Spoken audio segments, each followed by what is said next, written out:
마가복음 1장 16절부터 20절까지의 말씀을 봉독하겠습니다. 갈릴리 해변으로 지나가시다가 시몬과 그 형제 안드레가 바다에 금을 던지는 것을 보시니 그들은 어부라. 예수께서 이르시되 나를 따라오라. 내가 너희로 사람을 낚는 어부가 되게 하리라 하시니 곧 그물을 버려두고 따르니라. 조금 더 가시다가 세베대의 아들 야고보와 그 형제 요한을 보시니 그들도 배에 있어 그물을 깁는데 곧 부르시니 그 아버지 세베대를 품꾼들과 함께 배에 버려두고 예수를 따라가니라. 아멘, 아멘. 늘 말씀드리지만은 우리가 봉독한 이 말씀 자체가 한 주간 우리의 삶을 인도할 하나님의 능력으로 넉넉함을 믿으시고 주의 이름으로 축원합니다. 마가복음을 통해서 함께 말씀의 은혜를 나눈 15번째 시간, 같은 본문인 주님께서 제자를 부르신 이야기를 통해서 두 번째 같이 말씀을 나눕니다. 오늘은 주님께서 부르셨던 사람들에 대해서 조금 우리의 시각을 주목해서 그를 통해서 우리에게 준 은혜를 같이 나누길 원합니다. 오늘 본문에 보면은 12명의 사도들 가운데에서 4명이 부름을 받습니다. 아시는 대로 베드로라고 훗날 불리우는 시몬과 그리고 안드레 그 형제와 그리고 야고보와 요한 형제, 이렇게 4명입니다.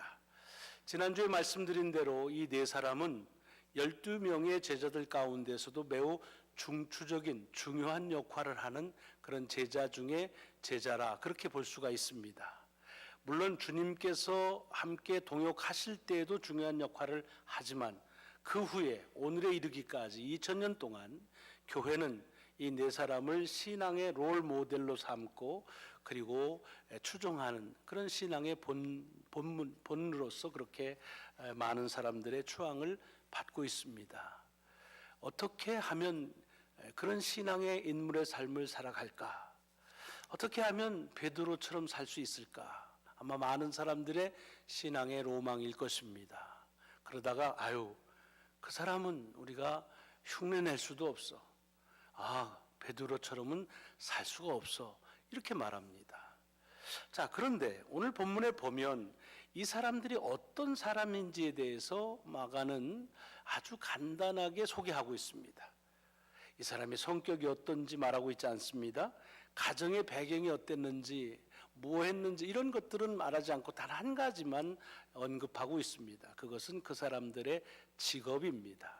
그들은 고기를 잡았는데 고기 잡는 걸 취미로 가서 하는 낚시꾼이 아니라 고기를 잡아서 먹고 사는 그것이 생업인 어부였다라고 그렇게 말하고 있습니다. 왜 어부로 사는 사람을 제자로 불렀을까? 여러 가지 의미를 붙이는 해석도 있지만 너무 그렇게 많은 해석을 붙이는 때가 오버하는 경우가 있는데, 사실은 이 어부를 불렀다고 하는 말은 그 당시에 있어서 갈릴리 지역에서 가장 흔한 직업을 가진 사람을 불렀다라고 볼 수가 있습니다. 물론 주님께서 이들 어부를 부르신 곳이 심산유곡, 아주 산골짜기에서 불렀다면 왜 그 산골짜기에 만나기 어려운 어부를 불렀을까? 의미를 우리가 생각할 수가 있겠죠. 그러나 갈릴리 호숫가에 한 20여 마을이 있으면서 거기에 사는 사람들로서의 주업이면서 별다른 기술이 없어도 누구나가 쉽게 할 수 있는, 아주 좀 표현을 막 하면 벌어먹고 살기 아주 쉬운 직업, 이것이 어부라는 직업입니다.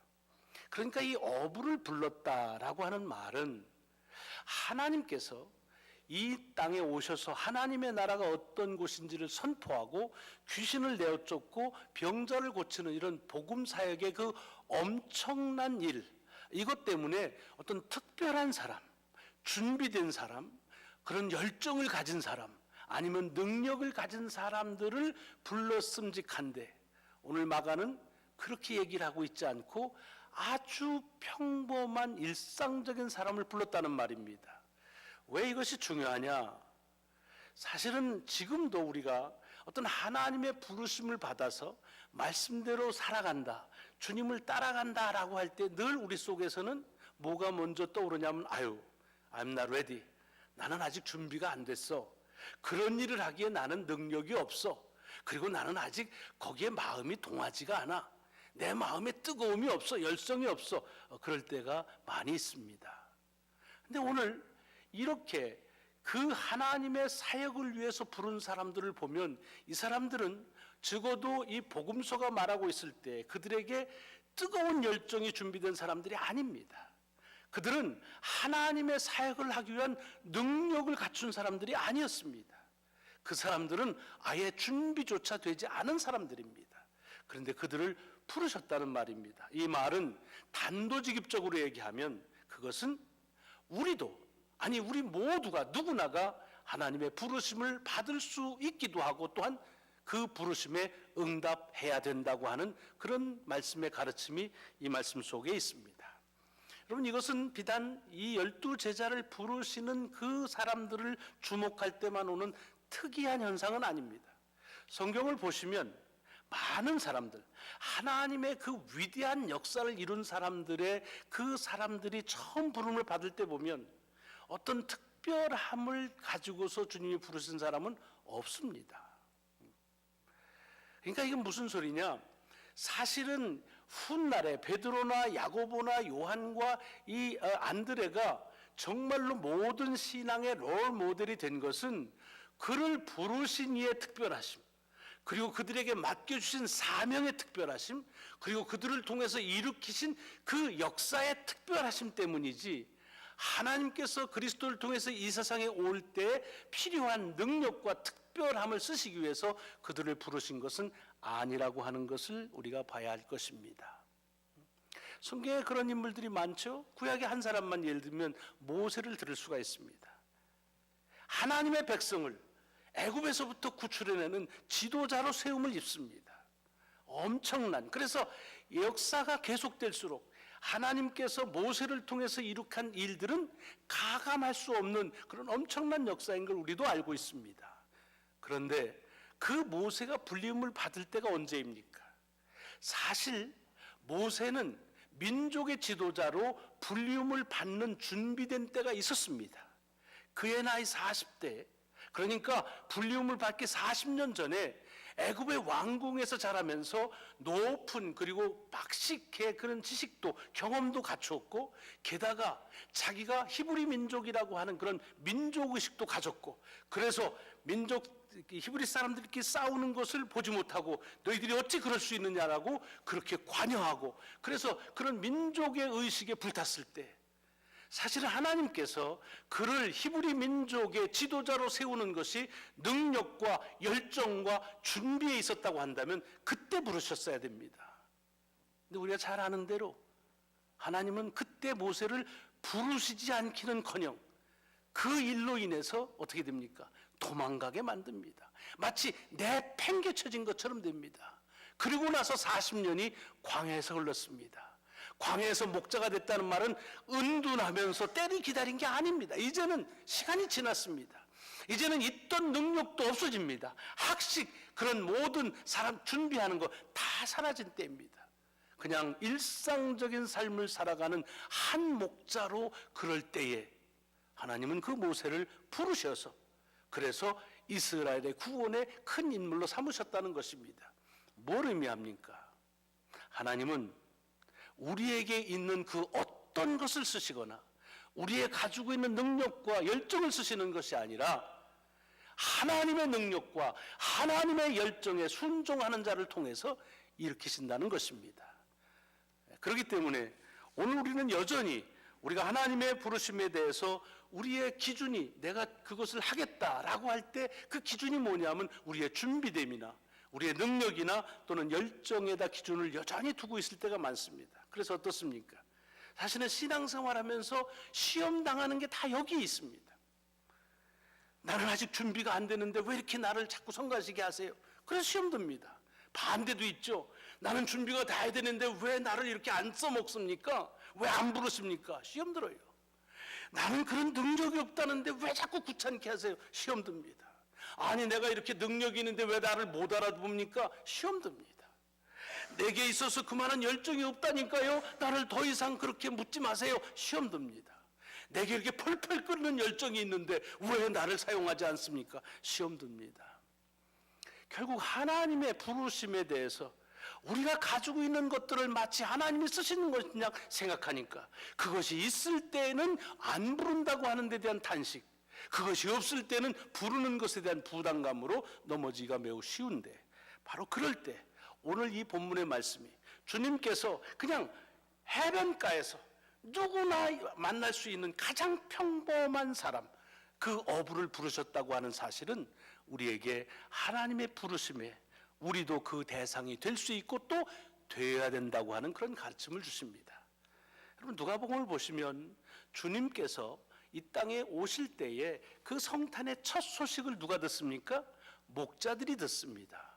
이것도 목자에 대한 그 직업에 가지고 있는 특성을 너무 의미를 크게 하지 마십시오. 팔레스타인 내륙 지방에서 목자는 누구냐? 그는 정말 특별할 것이 없는 그냥 일상적인 여상한 삶을 살아가는 한 사람입니다. 그러니까 그를 통해서 하나님이 당신의 복음의 메시지를 주셨다는 말은 누구에게나 주실 수 있다는 말이요, 또 준다는 얘기입니다.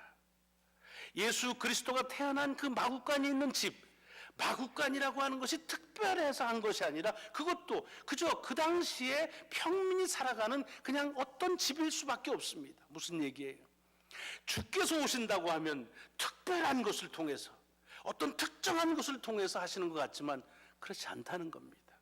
하나님이 특별하시고 우리에게 일으키실 그 사역이 특정한 것이지, 하나님은 우리를 통해서 아주 여상한 그리고 평범한 이들을 통해서 그 일을 이루셨다고 하는 것, 우리가 주님 앞에 그 무엇이든지 대답해야 될, 그리고 순종해야 될 귀한 이유를 우리에게 주는 말씀으로 먼저 봤습니다.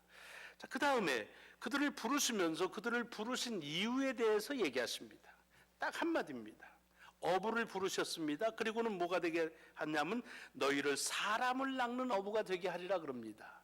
자, 여기 어부를 수식하는 얘기를 빼고서 보면은 지금 어부를 불러서 어부가 되게 하신다는 말입니다.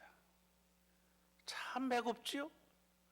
어부를 불러서 이제 하나님의 사역을 하려면 좀 반듯한 직업을 갖게 하시거나 다른 사람들의 존경받는 일을 하도록 부르셔야 될 거 아닙니까?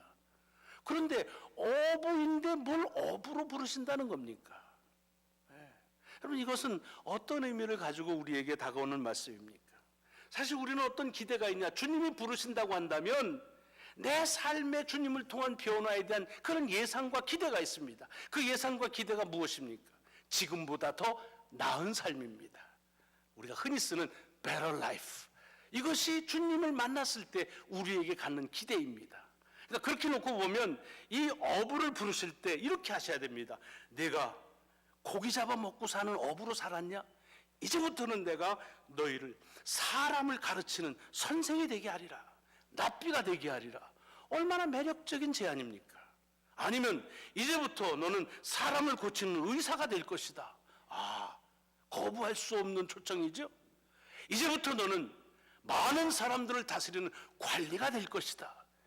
평생 그렇게 원하고 또 원했던 그런 소리죠. 이제부터 너는 많은 사람들이 부러워하는 부자가 될 것이다. 얼마나 좋습니까? 그래야 예수 그리스도의 초청에 받을 만한 그런 뿌리가 있고 기대가 있고 그리고 그 초청에 대한 감격이 있을 터인데, 주님은 그렇게 안 하신다는 겁니다. 어부를 불러서 어부가 되게 하겠다라고 말씀하고 계시는 겁니다. 물론 이렇게도 안 하시죠. 그동안 고기 잡아서 먹고 사느라고 얼마나 수고했냐? 이제는 다 그 고기 안 잡아도 내가 그냥 먹고 살게 해줄게. 이러면 이게 얼마나 달콤할까요? 근데 그렇게 말씀 안 하십니다. 이게 뭘 우리에게 지칭하는가? 우리 속에서는 주께서 나를 부르셔서 주님을 따라가는 삶을 시작하게 되면 지금까지는 완전히 다른 삶의 여건과 조건들이 펼쳐진다는 기대감을 갖는 겁니다.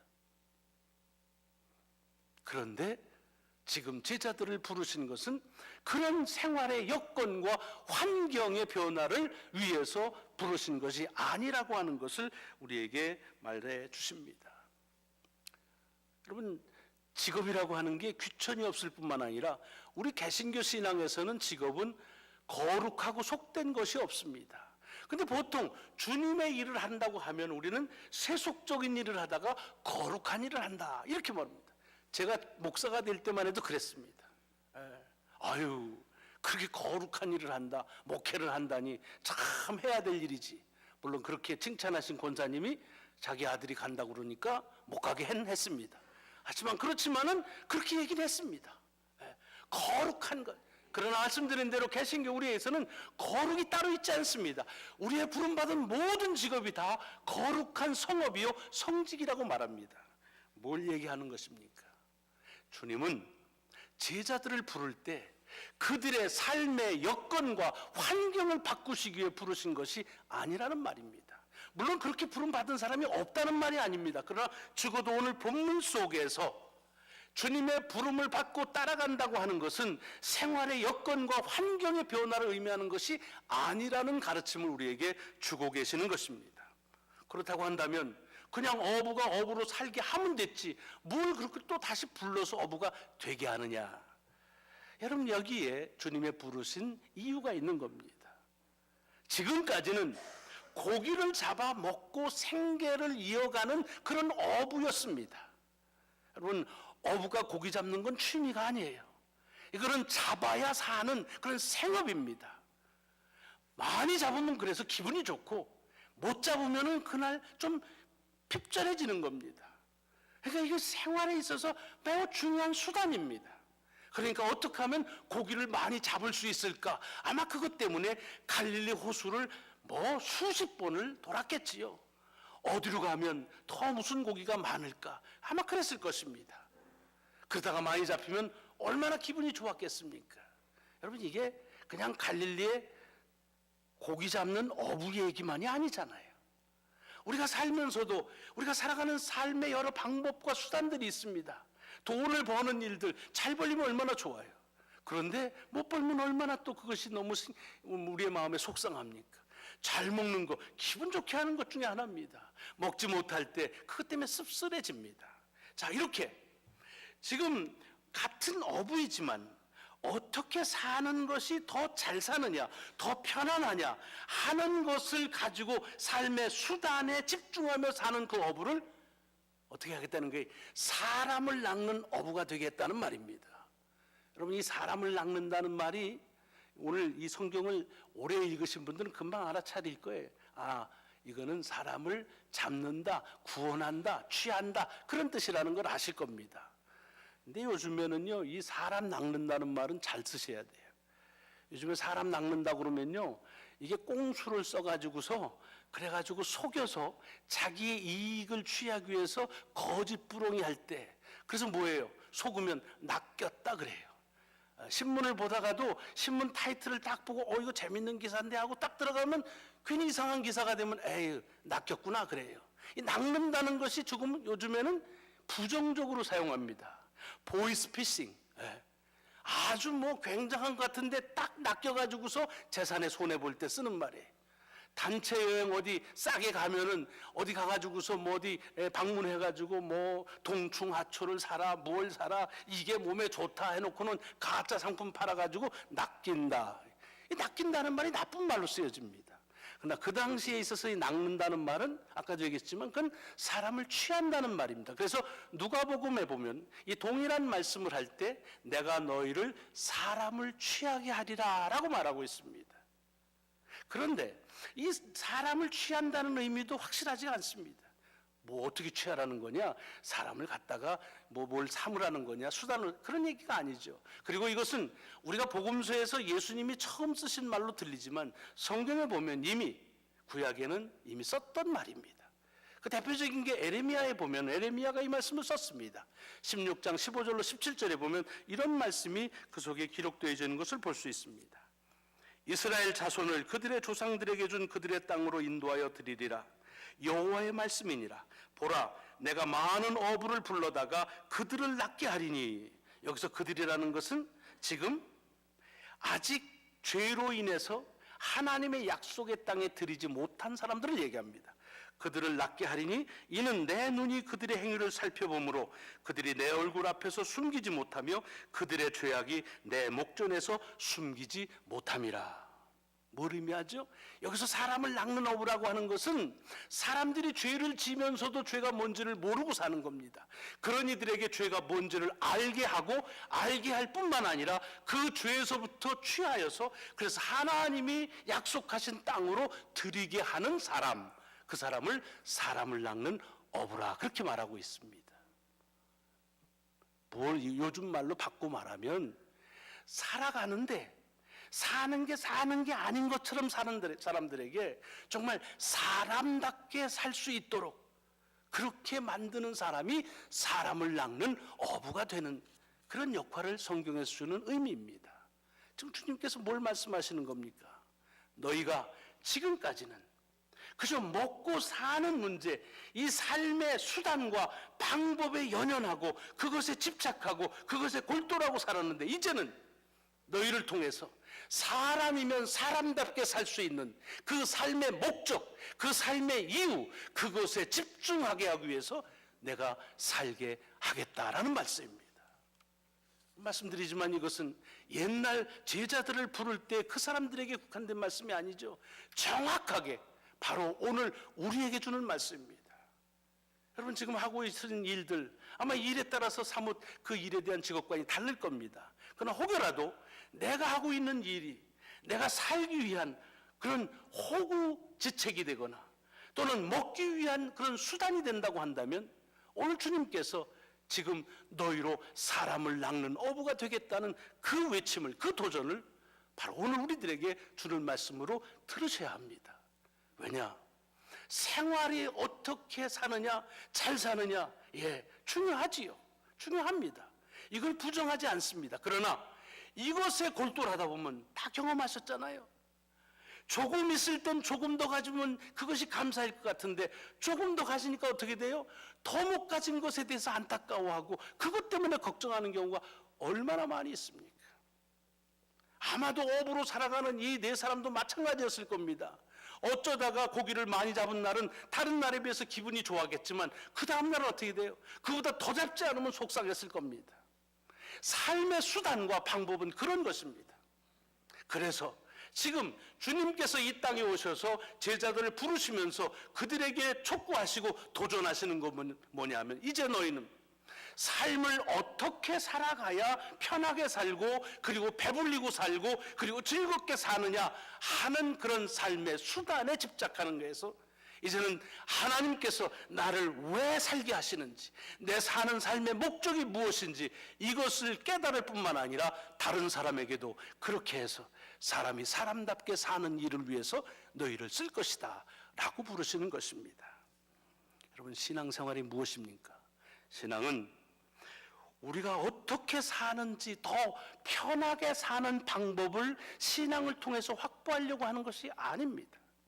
신앙생활하는 이유는 우리가 살아가는 삶의 목적과 이유를 회복시키는 것입니다. 아까도 말씀드렸지만 성찬은요 원래 이렇게 제의적으로 된 게 아닙니다.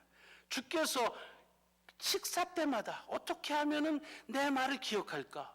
하루에 3끼는 늘 먹으니까 그럼 밥 먹을 때마다 그리고 포도주 마실 때마다 나를 기억하라고 하신 겁니다. 근데 어떻게 됐습니까? 밥 먹는데 급해서 포도주 먹는데 급해서 고린도전서에 보십시오. 거기에 성찬에 대해서 크게 경고하는 말씀이 있습니다. 그 말씀이 뭡니까? 그것은 교회에 모여서 이제 성찬을 나누는데 그때는 같이 음식을 나누는 거였습니다. 근데 부자들 시간 여유 있는 사람들은 같이 와서 미리 와가지고서 좋은 포도주 마시고 좋은 음식 다 먹는 거예요. 그 다음에 바쁘게 막 힘들게 산 사람들은 좀 나중에 와가지고 먹을 것이 없거나 또는 뭐 이렇게 남은 거 가지고 먹으니까 그게 바울이 얘기하는 거예요. 하나님의 성찬을 더럽히지 마라. 배고파서 먹냐? 그럼 집에서 먹어라. 왜 그랬을까요? 잃어버린 거예요. 무엇 때문에 성찬을 하는지 그 목적을 잃었기에 그 방법에만 그 수단에만 그 편리함에만 집중하다 보니까 주께서 바울을 통해서 다시 책망하셨던 것입니다. 여러분은 우리의 삶의 수단과 그리고 우리의 삶의 환경들이 좋아야지요. 그리고 좋은 환경에 살고 있습니다. 하지만 이 수단과 이 방법에 집착하다 보면 왜 사는지 삶의 이유에 대해서 등한히 할 수 있습니다. 이것이 바로 내가 너희를 고기를 잡아먹고 사는 어부에서 이제는 사람을 낚는, 사람이 사람답게 살아가는 어부로서의 삶을 살게 하겠다 주시는 귀한 의도요, 오늘 우리에게 주는 메시지인 줄로 믿습니다. 기도하시겠습니다.